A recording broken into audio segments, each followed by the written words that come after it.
Right.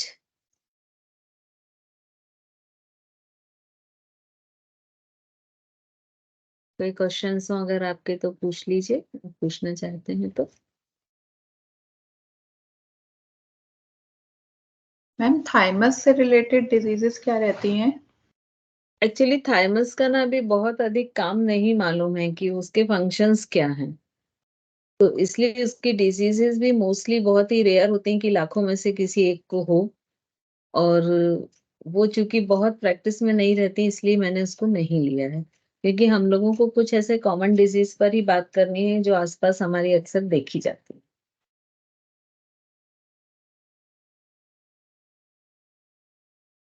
क्योंकि जब हमने एंडोक्राइन पढ़ा था तब भी आप लोग को शायद ध्यान हो कि हमने ये पढ़ा था कि उससे जो हार्मोन्स निकलते हैं उनके फंक्शंस अभी बहुत अच्छे से नोन नहीं है, वेल नोन पोजीशन में हम नहीं है।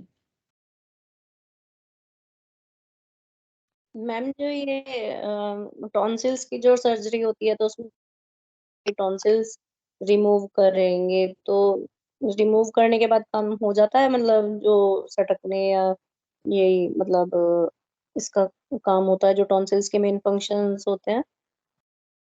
देखिए एक कहावत है ना, ना बजेगा, ना रहेगी, ना रहेगा बांस ना बजेगी बांसुरी, ठीक है। सो इसमें दोनों चीजें हैं, एक तो ये कि उसके अलावा कोई ऑप्शन नहीं बचा है, मतलब वो मेडिसिन से कंट्रोल नहीं हो पा रहे हैं, तो ये मजबूरी है कि उनको बाहर निकालना है। और जब वो ऑर्गन ही बाहर निकल गया तो उससे रिलेटेड जितने भी काम होंगे वो ऑब्वियसली नहीं होंगे, क्योंकि वो ऑर्गन निकल गया है। तो जो वो हमें प्रोटेक्शन दे रहा था कि जो इन्फेक्शन को हमारी बॉडी के अंदर जाने से रोक रहा था, और भी जो जो एंटीबॉडीज बना रहा था कि जो माइक्रो और मैक्रो ऑर्गेनिज्म है जो हार्मफुल है हमारी बॉडी के लिए वो हमारी बॉडी के अंदर ही ना जाए, वो सब चीजें रुक जाएंगी। तो मोस्टली देखा गया है कि जिन लोगों के टॉन्सिल्स रिमूव हो जाते हैं उनको इन्फेक्शंस जल्दी होते हैं। डॉक्टर अक्सर उनको सजेस्ट करते हैं कि पानी पीने में आप बहुत सावधानी रखिए, उबला और अच्छा पानी ही पीजिए। जैसे हम लोग होते हैं ना कि थोड़ा बहुत इन्फेक्टेड भी पी लेते हैं तो चल जाता है ना, हमारा इम्यून सिस्टम बहुत स्ट्रांग होता है, तो उनकी इम्यूनिटी कहीं ना कहीं थोड़ी सी वीक हो जाती है। लेकिन हमारी बॉडी का एक तो मैकेनिज्म बहुत ही अच्छा है कि ऐसा नहीं कि एक ही इम्यूनिटी के लिए एक ही ऑर्गन रिस्पॉन्सिबल है, उसने भी सारी जगह बांट बांट के दिए कि ये नहीं तो ये सही। तो हमारी इम्यूनिटी ऑब्वियसली कुछ कम होगी लेकिन जीरो नहीं होगी। तो हम इसके ब्याह पे कौन सा ऑर्गन्स काम करता है उसकी इम्यूनिटी को पूरा करने के लिए? अभी हमने पढ़ा ना स्प्लीन। वो तो इनर पार्ट हो। स्प्लीन, हाँ तो वो वहां पर कोई दूसरा ऑर्गन थोड़ी ना क्रिएट होगा, वो तो निकल गया तो उसके जो फंक्शन है वो गए, फिर अब अंदर जाके बॉडी उससे लड़ेगी, जी मैम। है ना। मैम बॉडी में जैसे एसिडिटी अगर बढ़ जाए तो उससे भी कुछ प्रॉब्लम होता है क्या टॉन्सिल वगैरह में? क्या बढ़ जाए, रिपीट कीजिए। एसिडिटी। देखिए एसिडिटी अगर बढ़ती है तो उसकी इफेक्ट तो पूरी बॉडी में ही होता है कहीं ना कहीं, गले में ज्यादा हाँ। होता है क्या? हाँ वो बर्निंग सेंसेशन होता है एसिडिटी के कारण। एक्चुअली एसिडिटी भी दो तरह की होती है, एक तो ये होती है कि जो आपको इनडाइजेशन या आपके एलिमेंट्री कैनाल में क्रिएट हुई है, लेकिन जब ये कई लोगों को होता है लंबे समय तक ये चल रही है तो फिर ब्लड एसिडिटी हो जाती है, ठीक है। उसी का बिगड़ा हुआ और अधिक रूप जो है वो ब्लड हो। तो क्या होता है कि जब एसिडिटी हुई तो एसिडिटी होने का मतलब क्या होता है, एसिडिटी होने का मतलब क्या होता है कि हमारे डाइजेशन सिस्टम में एक मैकेनिज्म दिया गया है कि जब भी हम जो खाना खाते हैं उसको हमने पेस्ट फॉर्म में कन्वर्ट किया, और जो हमारा सलाइवा उसमें मिलता है तो वो उसको कुछ प्रोटेक्ट कर देता है कुछ परसेंट। अब वो ईसोफेगस से जब स्टमक में जाता है तो ईसोफेगस में कोई भी फिजियोलॉजी नहीं होती है, वो सिर्फ एक ट्यूब है कि हमारी बकल कैविटी से स्टमक तक फूड को ले जाए, ठीक है। अब जब स्टमक में वो फूड चला गया तो आप लोग ने पढ़ा है कि स्टमक में जो फूड होता है वो कितने घंटे में पचता है अनाज, हम बोलते हैं ना कि खाना खाने के 3 घंटे बाद कम से कम 4 योग नहीं hours, करो, 3, 4 है ना? तो हाँ लगभग ऐसा माना जाता है कि एक एवरेज 3 साढ़े 3 घंटे में वो जो खाना है वो पकता है। अब हमारे स्टमक में गर्मी बहुत रहती है, ठीक है? तो गर्मी में खाना क्या होता है, जल्दी खराब होता है, ठीक है? तो वो खाना सड़े ना, खराब ना हो, क्योंकि वहां वो कितनी देर रहने वाला है, 3 साढ़े 3 घंटे। तो इसके लिए क्या होता है कि जैसे ही वो स्टमक में पेस्ट पहुंचता है तो उसमें डाइजेस्टिव जूस मिला दिया जाता है, ठीक है? डाइजेस्टिव जूस में क्या होता है, म्यूकस, पेप्सिन और HCl, ठीक है? अब आप लोग ने देखा ना, जैसे कभी आप लोग मिक्स वेज अचार बनाते हैं तो उसमें या तो नींबू का रस मिला देते हैं या विनेगर मिला देते हैं जो जो उसको प्रिजर्व करके रखे। ऐसे ही ये HCl मिला देते हैं। HCl एक एसिड है, ठीक है? तो हमारी जो सर्केडियन क्लॉक होती है उसके हिसाब से जब तक हम खाना खाते हैं तो सीक्रेशन ठीक समय पे होता है और सारी चीजें नॉर्मल होती हैं।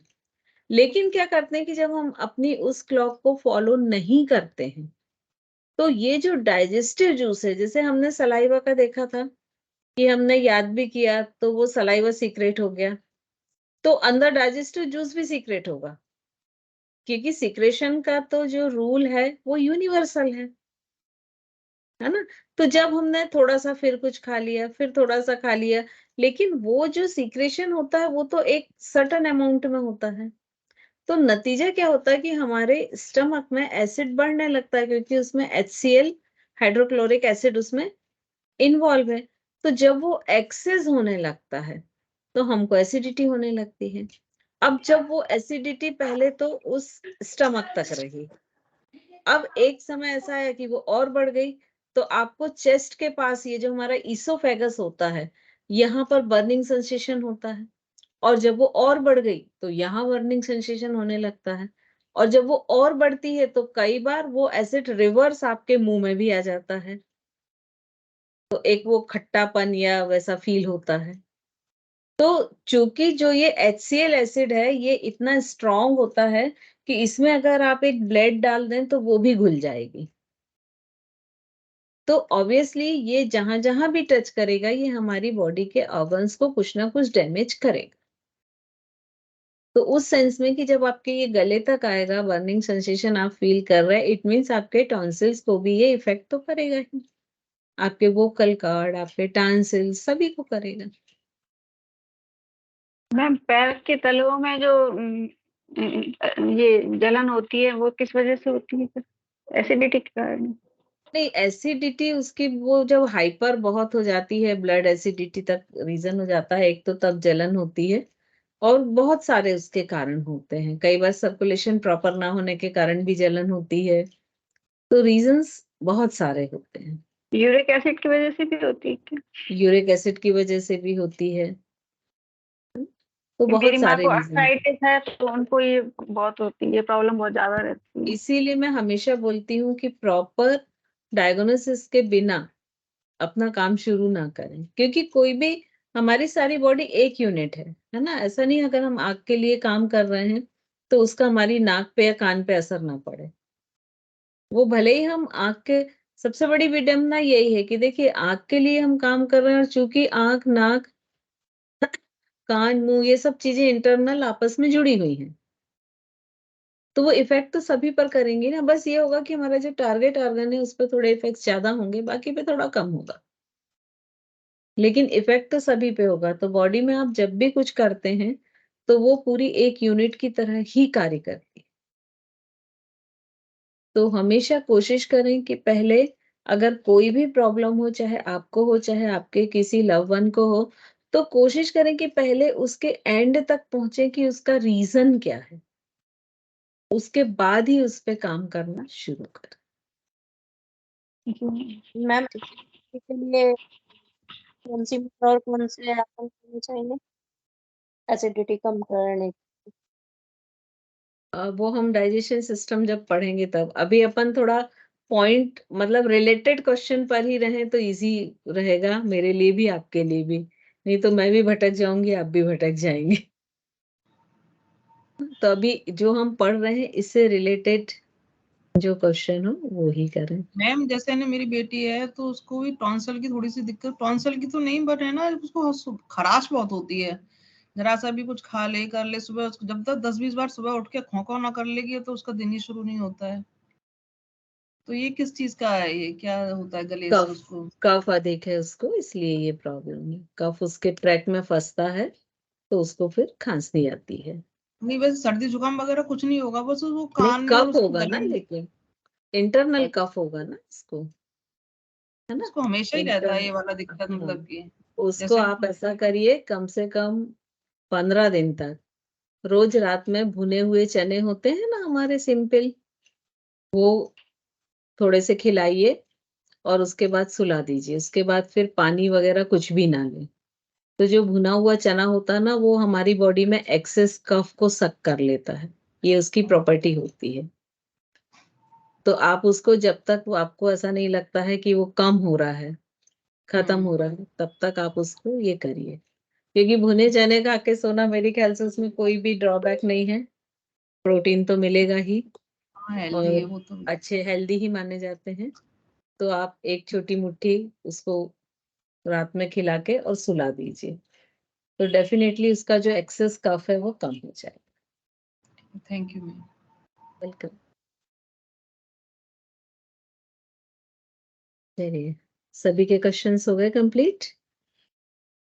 कल की क्लास का मैं कंफर्म करके डालूंगी, क्योंकि मैम लेती हैं, कल बुधवार है ना। तो यदि वो नहीं लेंगी तो अगर मैं डालूंगी तो क्लास होगी, ठीक है ना। यदि मेरा कोई मैसेज नहीं रहा तो ये अंडरस्टूड रहेगा कि मैम का मैसेज रहेगा फिर सर सारी, ठीक है। चले, तो आज का सेशन हम एंड करें। ओके, जी। सभी को जय जिनेन्द्र। जय जिनेन्द्र। जय Jinendra, thank you. Thank you ma'am. जय जिनेन्द्र। Thank you ma'am.